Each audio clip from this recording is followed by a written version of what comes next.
जीवन वैसा ही दिखाई पड़ता है जो हमारे भीतर है। लोग मुझसे आके पूछते हैं ईश्वर है, ईश्वर कहां है? मैं उनसे कहता हूं ईश्वर नहीं है, ईश्वर नहीं हो सकता, क्योंकि तुम्हारे भीतर आनंद का भाव नहीं। वो तो आनंद के भाव में देखी गई सत्ता है। यही जीवन, यही पौधे, यही पशु, यही पक्षी, यही मनुष्य, यही सब कुछ जिस दिन आनंद के भाव से देखा जाता है तो परमात्मा हो जाता है। संसार और परमात्मा दो नहीं है। एक ही अस्तित्व को दो ढंग से देखे जाने पर, दुख के ढंग से देखे जाने पर संसार है और आनंद के ढंग से देखे जाने पर परमात्मा है। तो जिन लोगों ने हमें यह सिखा दिया है कि जीवन दुख है, बुरा है, असार है, छोड़ो, भागो, जीवन से हटो, जीवन की सारी धाराएं तोड़ दो, सब खंडित कर दो, जीवन के सेतु अपने बीच सब द्वार तोड़ दो, सेतु तोड़ दो, जिन लोगों ने यह सिखाया वे लोग सोचते रहे होंगे कि मनुष्य जाति को परमात्मा की ओर ले जा रहे हैं, लेकिन वे ही लोग मनुष्य जाति को परमात्मा से वंचित करने का कारण बन गए। उन्होंने किस भांति सिद्ध कर दिया कि जीवन दुख है। किसी भी चीज को व्यर्थ सिद्ध करने का एक सीक्रेट है, एक राज है, एक रास्ता है, और एक ही रास्ता है किसी भी चीज को व्यर्थ सिद्ध कर देने का। और जिस आदमी को वो तरकीब हाथ में आ जाए वो किसी भी चीज को व्यर्थ सिद्ध कर सकता है। वो तरकीब है विश्लेषण, वो तरकीब है एनालिसिस। मैं एक गांव में गया, एक बहुत सुंदर जलप्रपात था। वहां पहाड़ से एक बहुत खूबसूरत नदी गिरती थी। चांदनी रात में जिन मित्र के घर में मेहमान था वो अपनी कार में लेके मुझे उस पहाड़ी पर गए। रास्ता थोड़ी दूर ही पहले खत्म हो जाता था, फिर थोड़ी दूर पैदल जाना पड़ता था। पूर्णिमा की रात थी और उस नदी का पहाड़ से गिरना और उसका गर्जन दूर तक सुनाई पड़ता था। हवाएं ठंडी हो गई थी और उस चांदनी रात में वो नदी एक अद्भुत आकर्षण की तरह हमें खींच लिए जाती थी। हम गाड़ी से नीचे उतरे। वो गाड़ी को जो ड्राइवर साथ लाया था वो गाड़ी के भीतर ही बैठा रहा। मैंने अपने मित्र को कहा कि आप अपने ड्राइवर को भी बुला लें। मैंने उस ड्राइवर को आवाज दी कि दोस्त तुम भी आ जाओ। उसने कहा क्या खाक रखा है वहां, कुछ पत्थर पड़े हैं और पानी गिरता है और वहां कुछ भी नहीं है। और वो ड्राइवर कहने लगा मैं तो हमेशा हैरान होता हूं कि लोग क्या देखने आते हैं, वहां कुछ भी नहीं है साहब, थोड़े से पत्थर पड़े हैं और पानी गिरता है। ये ड्राइवर धर्मगुरु हो सकता था। उसने जल प्रपात को, पूर्णिमा की रात को, सौंदर्य को तोड़ के एनालिसिस करके दो टुकड़ों में रख दिया कि वहां पत्थर पड़े हैं और कुछ पानी गिरता है, वहां कुछ भी नहीं।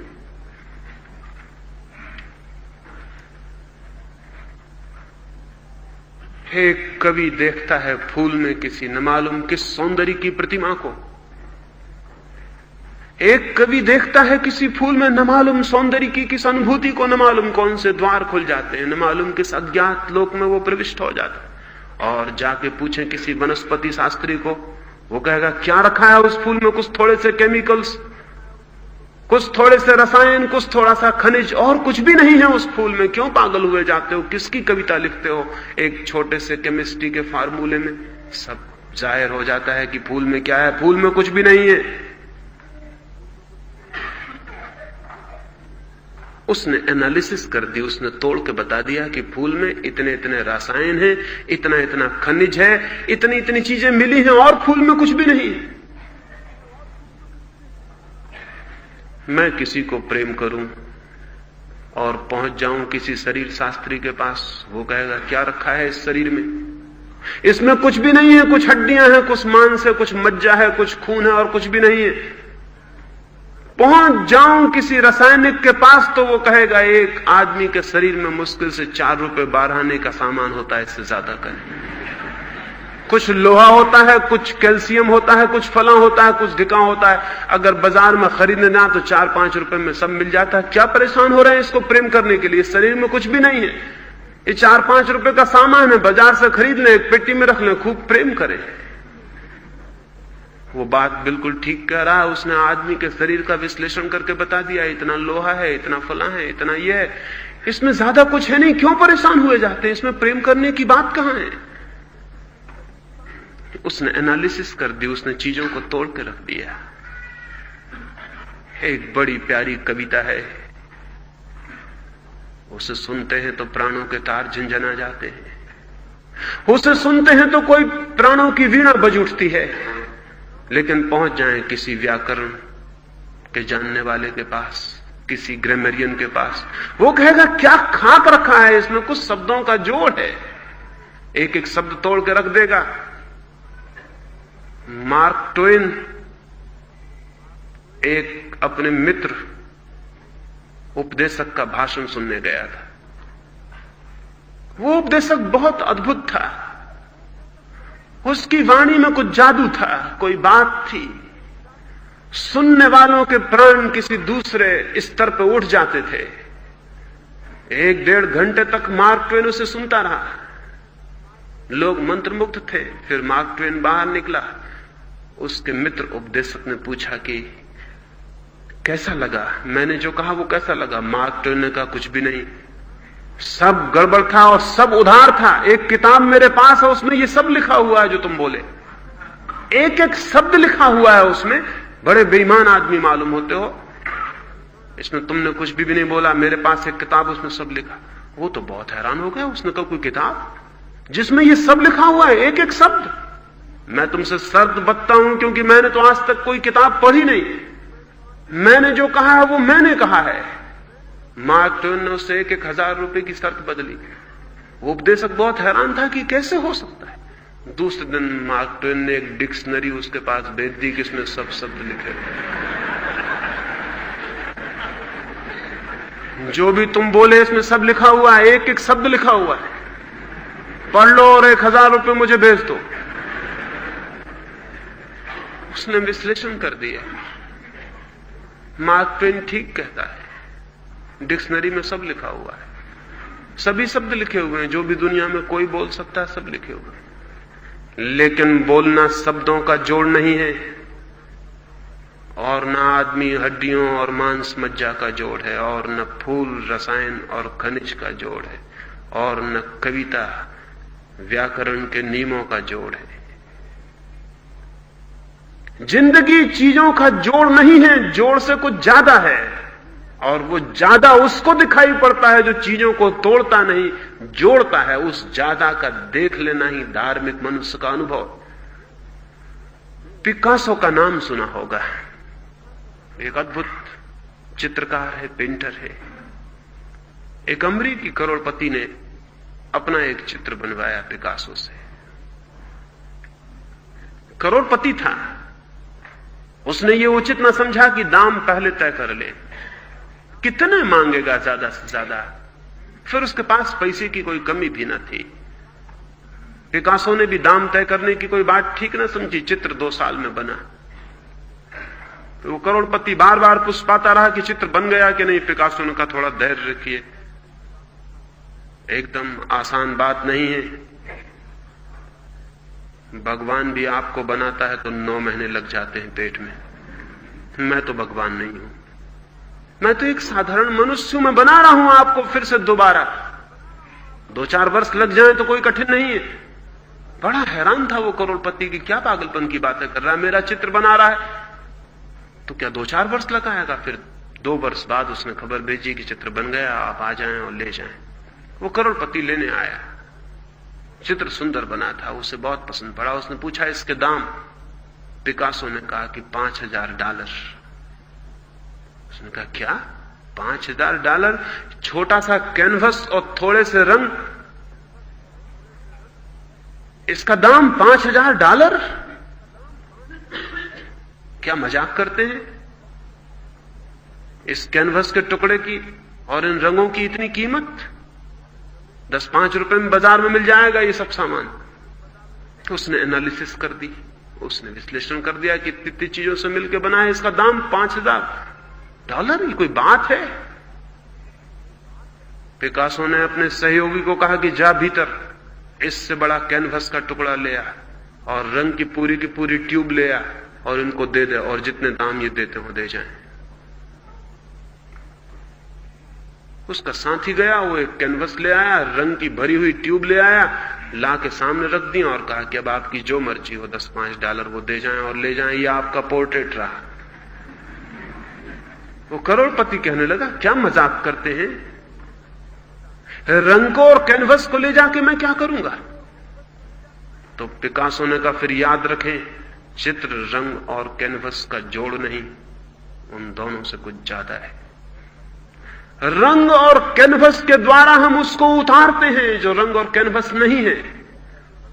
रंग और कैनवस सिर्फ अपॉर्चुनिटी है, सिर्फ अवसर है। उनके माध्यम से हम उसको प्रकट करते हैं जो कि रंग और कैनवस के बाहर है, और रंग और कैनवस से जिसका कोई संबंध भी नहीं है। हम दाम उसके मांगते हैं और अब 5,000 में निपटारा नहीं होगा, 50,000 देते हो तो ठीक, अब ये बिक्री नहीं होगी। वो $50,000 उस चित्र के दिए गए।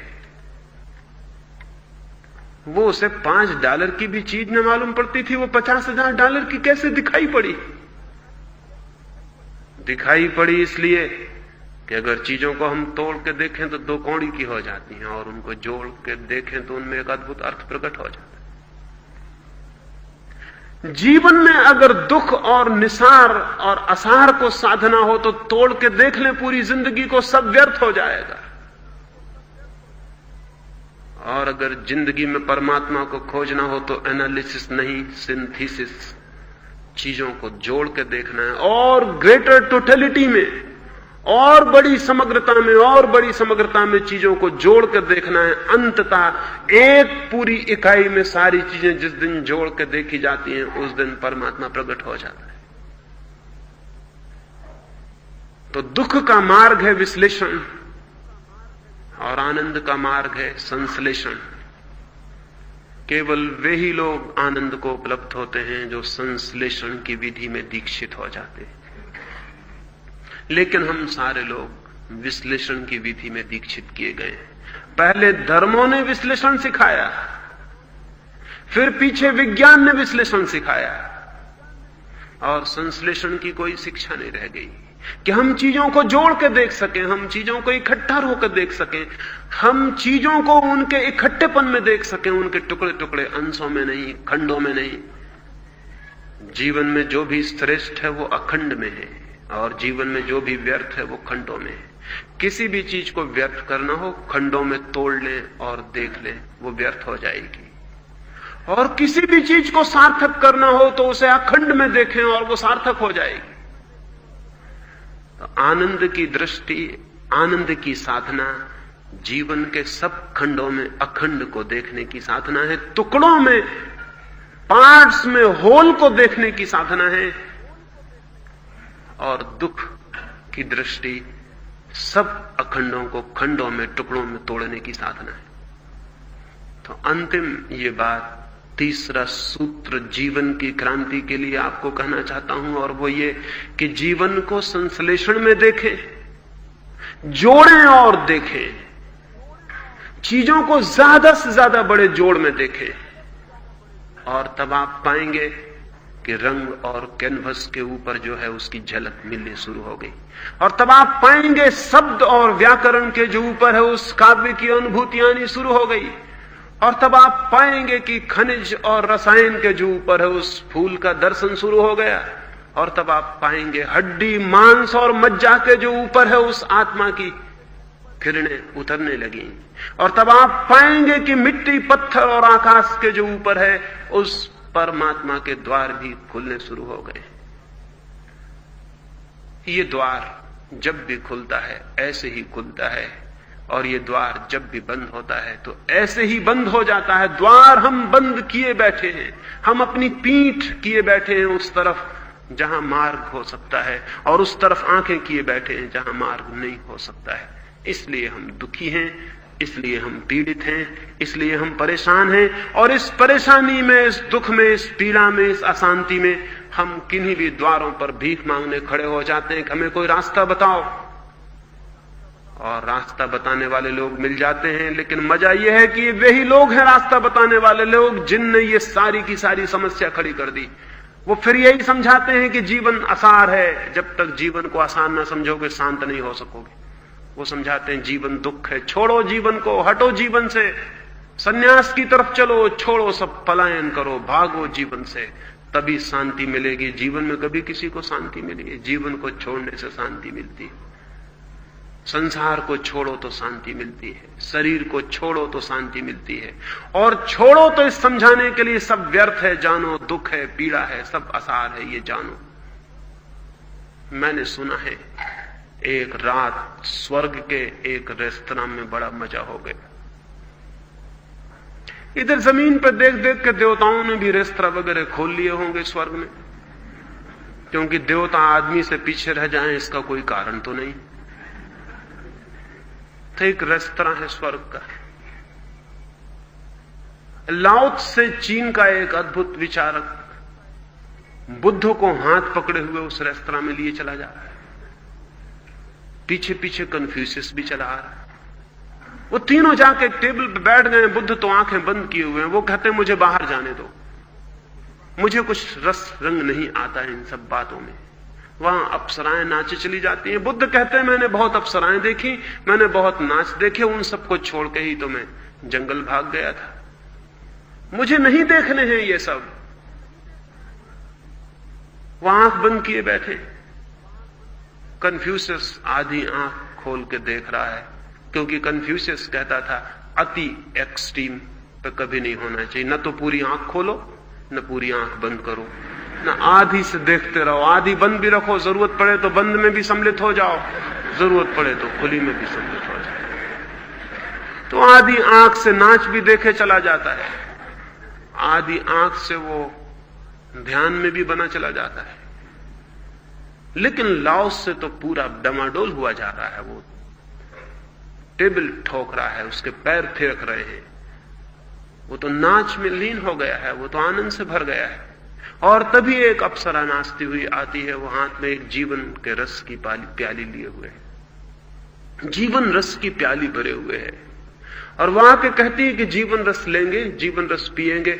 बुद्ध ने तो बिल्कुल पीठ फेर ली और आंख बंद कर ली और कहा जीवन का नाम ना ले यहां। जीवन तो दुख है, जीवन तो पीड़ा है, जीवन तो आसार है, नाम मत ले जीवन का। यहां ये जीवन ही बंधन है, हटो यहां से दूर। कहा कि मुझे बाहर ले चलो, मैं यहां नहीं बैठना चाहता हूं, जहां जीवन की चर्चा होती वहां भी नहीं रुकना चाहता हूं, मुझे नहीं पीना है, मैंने बहुत देख लिया, जीवन बहुत कड़वा है।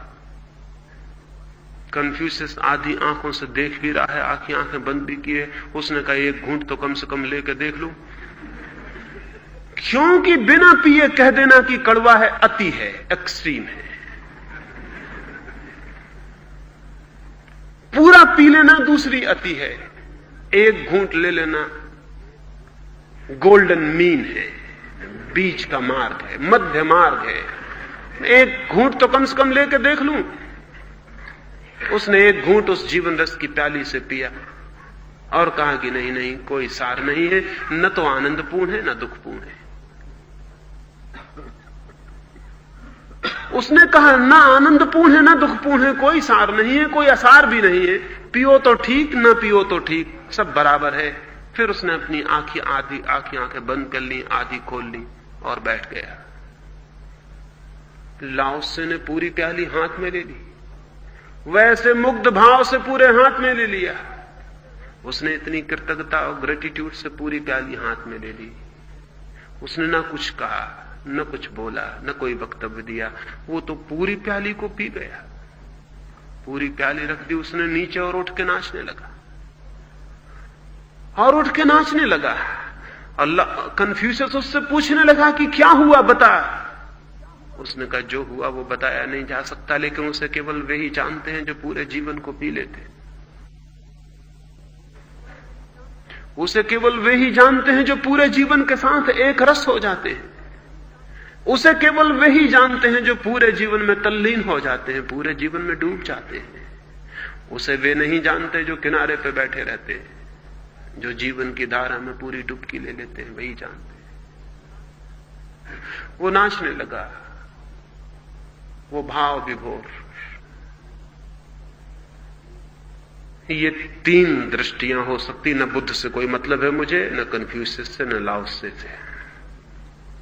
ये कहानी किसी पुराण में नहीं लिखी है, नहीं तो आप खोजबीन में लग जाएं फिर मुझे दोष दें कि ये भविष्य में कभी कोई पुराण लिखा जाएगा तो उसमें लिखी जाएगी, यह भी लिखी हुई नहीं है। एक दृष्टि है कि जीवन को छुओ ही मत, आंख पूरी बंद कर लो। ये दृष्टि घातक है। ये दृष्टि कभी जीवन के सत्य को नहीं जान सकती। एक दृष्टि है बीच में तटस्थ हो जाओ, आधी आंख खुली आधी बंद रखो। ये उदासीन की दृष्टि है, दुखी की नहीं, उदासीन की दृष्टि है। पहली दृष्टि पहले पत्थर फोड़ने वाले की दृष्टि है, जो कहता अंधे हो, देखते नहीं कि पत्थर तोड़ रहा हूं। ये दूसरी दृष्टि उदास आदमी की दृष्टि है, जो उदासी से, सुस्ती से आंखें ऊपर उठाता और कहता अपनी रोटी कमा रहा हूं। न इसमें कोई आनंद का भाव है, न कोई दुख का भाव है। एक बोझिलता है, एक बोर्डम, एक ऊप का भाव है, अपना काम कर रहे हैं। ये दूसरी दृष्टि है। और एक तीसरी दृष्टि है जीवन के पूरे रस में तल्लीन हो जाने की। वो पूरी दृष्टि है उस पत्थर तोड़ने वाले की जो कहता है भगवान का मंदिर बना रहा हूं। जीवन संश्लेषण से देखा जाए तो जीवन भगवान को बनाने की एक प्रक्रिया हो जाती है। और जीवन को उसकी परिपूर्णता में जिया जाए और डूबा जाए, जीवन के सारे रसों में, जीवन के सौंदर्य में, जीवन के आनंद में, जीवन के फूलों में, जीवन की सुगंध में, जीवन के संगीत में, जीवन के पूरे रस को पी लिया जाए तो फिर कोई नाच उठता है उसकी कृतज्ञता में, उसके ग्रेटिट्यूड में, उसके धन्यवाद में। फिर उसके हाथ उसके धन्यवाद के लिए जुड़ जाते हैं, उसके प्राण प्रार्थना से भर जाते हैं। और इस आनंद के नृत्य में उसे पहली दफे उसकी झलक मिलती है, जो है केवल आनंद की पुलक में ही उसकी झलक मिलती है, जो है दुखी आंख बंद किए बैठे रह जाते हैं और वंचित रह जाते हैं। और जो एक बार इस आनंद की पुलक से जीवन को देखने में समर्थ हो जाता है, एक किरण भी जिसके जीवन में इस आनंद की उतर आती है, धीरे धीरे धीरे सारा जीवन रूपांतरित हो जाता है, सब ट्रांसफॉर्म हो जाता है। फिर उसे कांटे नहीं रह जाते, फिर उसे फूल ही फूल हो जाते हैं, फिर उसे रातें नहीं होती, फिर उसे दिन ही दिन हो जाते हैं, फिर उसे आंसू नहीं रह जाते, फिर उसके लिए गीत ही गीत हो जाते हैं। एक छोटी सी घटना और अपनी चर्चा में पूरी करना चाहूंगा। एक सांझ की बात है, आकाश में बादल घिर गए हैं, वर्षा के दिन आने के करीब हैं, एक आध दिन और वर्षा होगी। घुमड़ घुमड़ के बादल आने शुरू हो गए हैं। दो भिक्षु, दो सन्यासी भागे हुए जा रहे हैं एक रास्ते पर अपने झोपड़े की तरफ। वर्षा आ रही है। अब वे 4 महीने अपने झोपड़े में रहेंगे। 8 महीने वे घूमते रहते, भटकते रहते, रोटी मांगते रहते हैं और जीवन बांटते रहते हैं। 2 कौड़ी की चीज लोगों से ले लेते हैं, शरीर को चलाते हैं और अमृत लुटाते रहते हैं। 8 महीने भागते रहते हैं गांव गांव, रास्तों रास्तों, कि किसी के रास्ते पर एक दिया जल जाए, कि किसी रास्ते पे एक फूल रखाएं। फिर 8 महीने भागने के बाद 4 महीने वर्षा, वो अपने झोपड़े पे वापस लौट आते हैं। वो भागे चले जा रहे हैं। झोपड़ा उन्हें दिखाई पड़ने लगा है। नदी के उस पार, पहाड़ के पास उनका झोपड़ा है, लेकिन जैसे जैसे वो निकट आते हैं वो कुछ हैरान हुए जा रहे हैं। जवान भिक्षु है, एक बूढ़ा भिक्षु है। जवान भिक्षु आगे है थोड़ा, बूढ़ा पीछे। फिर वो जवान भिक्षु देख पाता है कि झोपड़ा तो टूटा पड़ा है, आधा झोपड़ा हवाओं में उड़ गया मालूम होता है, आधा छप्पर जमीन के पास पड़ा हुआ है। गरीब का झोपड़ा, उसमें बड़ी ताकत तो नहीं होती। वो तो हवाओं की कृपा से बना रहता है, नहीं तो हवाएं कभी भी उसको गिरा दें। उसका कोई बल तो नहीं होता, उसका कोई अधिकार तो नहीं होता कि वो बना ही रहेगा। वो तो बना रहता है। ये चमत्कार है गरीब का झोपड़ा, उसके बने रहने की कोई वजह नहीं, कोई कारण नहीं। हवाओं की कृपा समझें कि बना रहता है। वो तो क्रोध से भर गया है वो भिक्षु। उसने लौट के अपने बूढ़े भिक्षु का देखते हैं, जिस भगवान के गीत गाते फिरते हैं हम, जिस भगवान के लिए सांसें लेते हैं, जिस भगवान के लिए जीते हैं, वो भगवान इतनी भी फिक्र नहीं कर सकता है कि हमारा झोपड़ा बचा ले। ऐसी ही बातों से तो अविश्वास पैदा हो जाता है। ऐसी ही बातों से लगता है कि नहीं है कोई भगवान, सब झूठी है बकवास। गांव में पापियों के महल खड़े हैं, उनमें से किसी का छप्पर नहीं गिर गया और कोई मकान नहीं टूट गया, और हम भिखारियों के मकान को तोड़ दिया तुम्हारे भगवान ने। अब रखो तुम अपने भगवान को, मुझे छुट्टी दो, बहुत हो गई ये बकवास, भगवान भगवान कुछ भी नहीं। अब वर्षा में क्या होगा? वर्षा सिर पर है, बादल आकाश में गिर गए, घुमड़ते हैं, बिजली चमकती है, क्या होगा? आप कहां ठहरोगे? वो इतने क्रोध में है कि देख भी नहीं पाया कि जब वो चिल्ला रहा है तब बूढ़ा भिक्षु क्या कर रहा है। जब बूढ़े भिक्षु ने कोई उत्तर नहीं दिया तो उसने अपनी आंखें पहुंची, क्रोध में उसकी आंखों में धुंध आ गई है, खून आ गया। लौट के आंखें खोली तो देखा कि वो भिक्षु बूढ़ा तो हाथ जोड़े आकाश की तरफ बैठा और उसकी आंखों से आंसू बह जाते, न मालूम किस आनंद से झरना बहा जाता है। उसने उसे हिलाया और कहा क्या करते हो, लेकिन वो बूढ़ा कुछ बुदबुदा रहा है। वो कह रहा है कि हे भगवान तेरी कृपा अनूठी है, हवाओं का क्या भरोसा, आंधियों का क्या भरोसा, पूरा झोपड़ा भी उड़ा के ले जा सकती थी, आधा बचाया तो जरूर तूने ही बचाया होगा, जरूर तूने ही बचाया होगा। वो बुदबुदा रहा है, उसके हाथ जुड़े हैं, उसकी आंखों से आंसू बहे चले जा रहे हैं, उसके चेहरे पे एक रोशनी झलक रही है। वो ये कह रहा है कि जरूर आंधियों का क्या भरोसा, आंधियों का क्या भरोसा, पूरा झोपड़ा उड़ा के ले जा सकती थी, जरूर तूने रोका होगा, जरूर तूने बाधा दी होगी, नहीं तो आधा कैसे बचता। धन्यवाद, आधे झोपड़े से भी काम चल जाएगा। जब तूने समझा कि आधा हमारे लिए काफी है तो हम कैसे समझें कि ना काफी है, जरूर आधे से काम चल जाएगा। वो जवान तो क्रोध से भर गया है इस बात को सुन के, और फिर वे दोनों झोपड़े पर पहुंच गए। बूढ़ा तो ऐसे आनंद मग्न घूम रहा है झोपड़े में जिससे झोपड़ा महल हो गया हो, जिससे मिट्टी का झोपड़ा सोने का बन गया हो। झोपड़ा टूटा पड़ा है, ध्वंस, और वो जवान क्रोध से भरा हुआ है।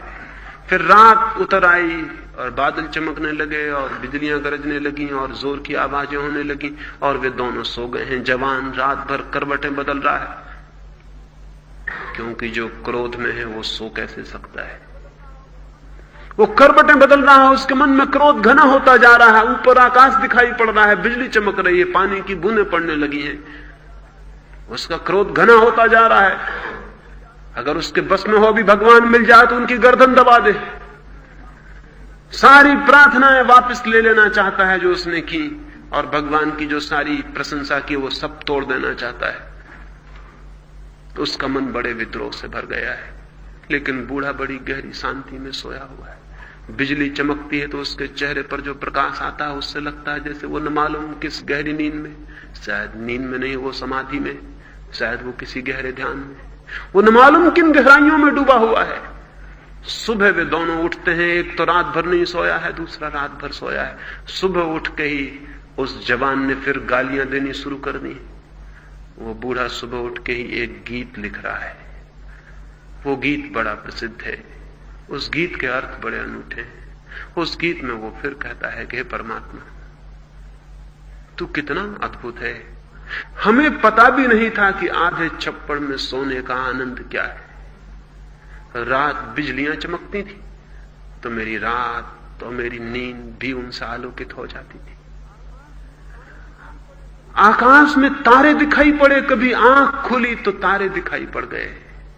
नींद में कभी मैंने तारे नहीं देखे थे, और मुझे ख्याल भी ना था कि नींद की शांति में तारे कितने प्रीतिपूर्ण मालूम होते हैं और उनसे कैसा संबंध जुड़ जाता है। दिन की रोशनी में रात के जागरण में देखी थी तेरी प्रकृति, लेकिन नींद के मखमली पर्दे से कभी नहीं झांका था कि तेरी दुनिया इतनी अद्भुत है।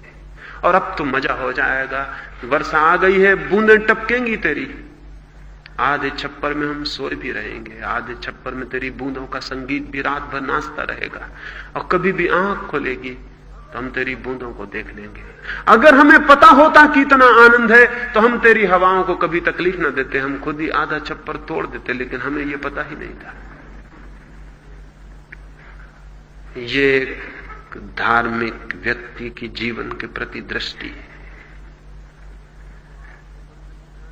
न तो आपके मंदिर में जाने से आप धार्मिक होते, न आपकी मस्जिद में जाने से आप धार्मिक होते, ना आप गीता के चरणों में सिर रखने से धार्मिक होते हैं, और ना आप कुरान को सिर पर ढोने से धार्मिक होते हैं। न बुद्ध और महावीर की तस्वीरों के सामने घुटने टेकने से आप धार्मिक होते हैं। धार्मिक आदमी की तस्वीर यह है कि धार्मिक आदमी जीवन के कांटों में फूलों को देखने में समर्थ होता है, जीवन की पीड़ाओं में आनंद को देखने में समर्थ होता है। आधे उड़ गए छप्पर में आधे बचे छप्पर को देखने में समर्थ होता है। यह धार्मिक क्रांति का तीसरा सूत्र है, आनंद का, अनुग्रह का, ग्रेटिट्यूड का भाव। यह भाव जितना गहरा और विकसित होता चला जाता है, उतना ही जीवन रूपांतरित होता है, और उतने ही पदार्थ में उसके दर्शन होने लगते हैं जो पदार्थ नहीं, और उतने ही पार्थिव में उसकी झलक मिलने लगती है जो अपार्थिव है। फिर सीमाओं में असीम उतरने लगता है, और रेखाओं के बीच वो दिखाई पड़ने लगता है जो रेखाओं में बंधता नहीं। फिर शब्दों में निशब्द के दर्शन होते हैं, और फिर सब दिशाओं में, सबके भीतर और सबके बाहर उस एक की ही ज्योति फैलनी शुरू हो जाती है, और उस ज्योति में व्यक्ति स्वयं भी लीन हो जाता है और एक हो जाता है। जीवन के साथ ये एकता और लीनता ही मुक्ति है, जीवन के विरोध में नहीं। जीवन में डूबकर वो उपलब्ध होता है जो प्रभु है। अंत में फिर से दोहरा दूं, पहली कड़ी विश्वास नहीं, अंधापन नहीं, विचार। दूसरी कड़ी ज्ञान नहीं, थोथा ज्ञान नहीं, शब्दों और शास्त्रों से सीखा ज्ञान नहीं, बल्कि विस्मय, विमुग्धता।